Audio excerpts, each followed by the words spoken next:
Hello, good afternoon. My name is Chef Amanda and I'm here today at Palm Court and we'll be preparing a dish called Pepperpot.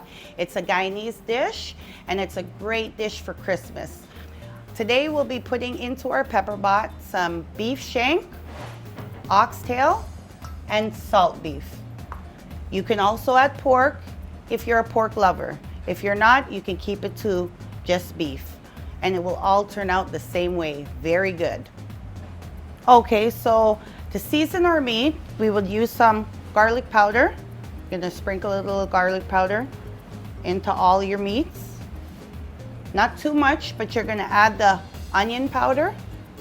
You don't wanna put too much onion in your pepper pot, or when you cook your pepper pot as well. Do not put any onion, it will spoil, okay? We're also going to add some black pepper.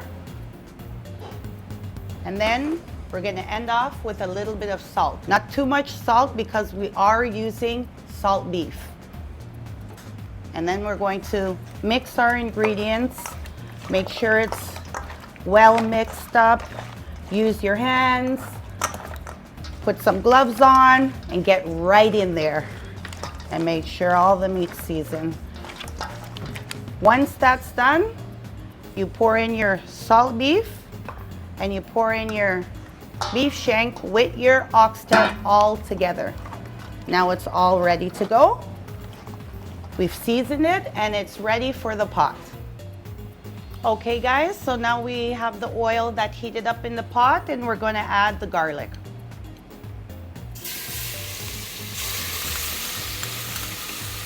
Go to your preference. I like a lot of garlic and a lot of flavor in my pepper pot. Now, you're gonna add your meat.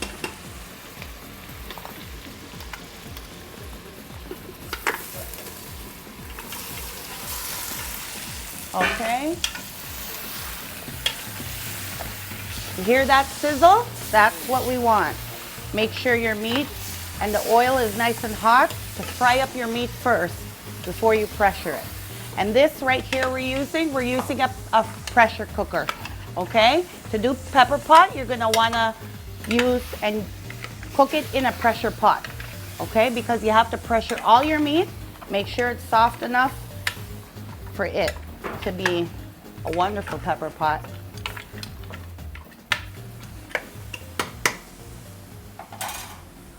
And that's it. Okay, we're gonna now pour in the water to get this pepper pot ready and the meat to pressure. We're going to put in a cinnamon stick, some cloves, and some pimento inside. Now, to make a pepper pot, you're going to need to add one special seasoning. It's called cassareep. Now this cassareep came all the way from Guyana. If you don't have cassareep, you don't have a pepper pot. Okay guys, we're gonna add the cassareep now. Be very generous with this cassareep. Don't be stingy with it. You wanna add as much as possible. Get that flavor in, get the color in. So as you can see, it's going. And as you pour your cassareep, you're going to mix and catch that color. And you're gonna see that nice color coming together. And you can kind of tell how much you need. This looks too light, so you're gonna add more. You're gonna mix again.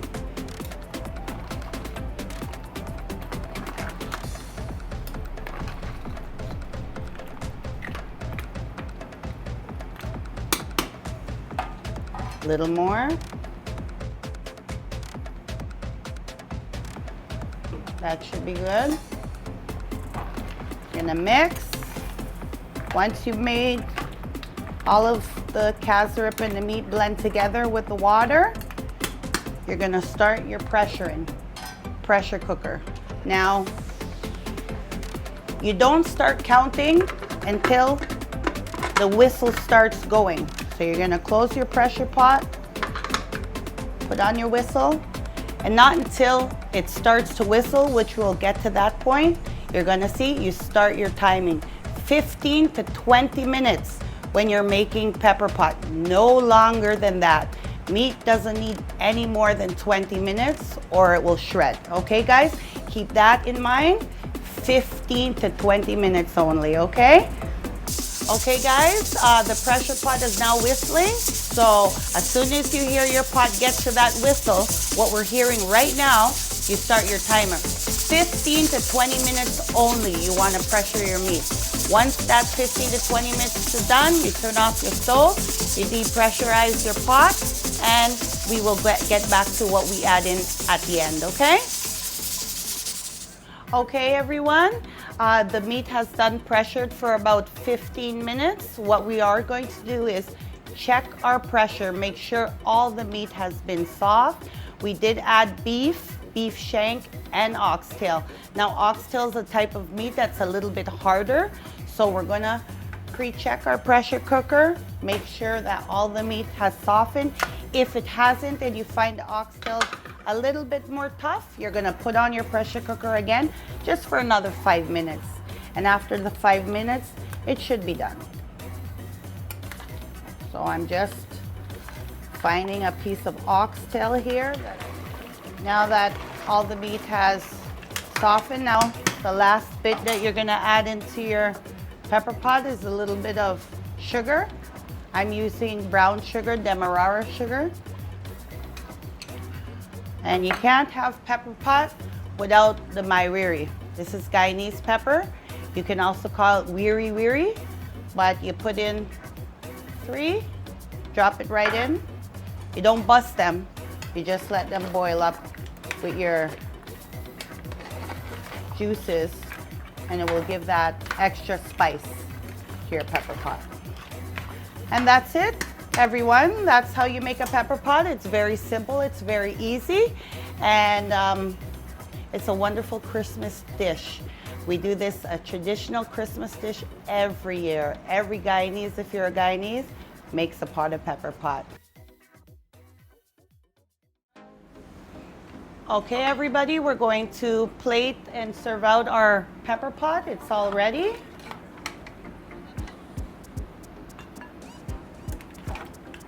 One thing you want to know about your pepper pot is never put a dirty spoon, okay? Your pepper pot can spoil real quick, and you have to wake it up every morning. Every morning the pepper pot stays on the stove, and you have to put on your stove and re-boil it and make sure it's okay. And there's your pepper pot for Christmas. A nice Guyanese dish that we make every year. And what's pepper pot without a good nice bread, an egg bread? So we're going to take that out the oven.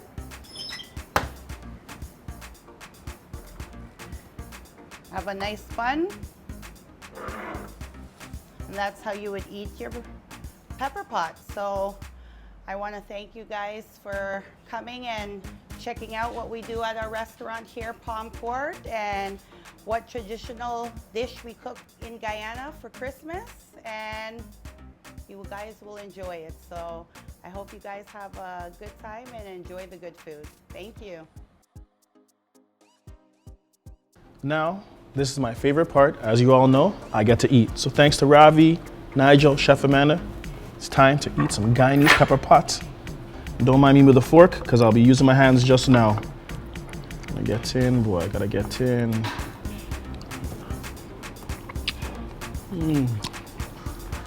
Yeah, you are the one. Some bread.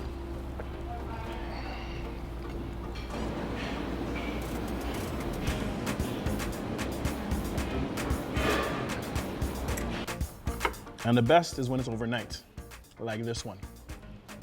First thing in the morning. You got suck on the bone too. Now, if you want some really good Guyanese food, make sure you check out our friends at Palm Court, and you're watching Caribbean Vibrations. Oh yeah, oh yeah. Caribbean Vibrations.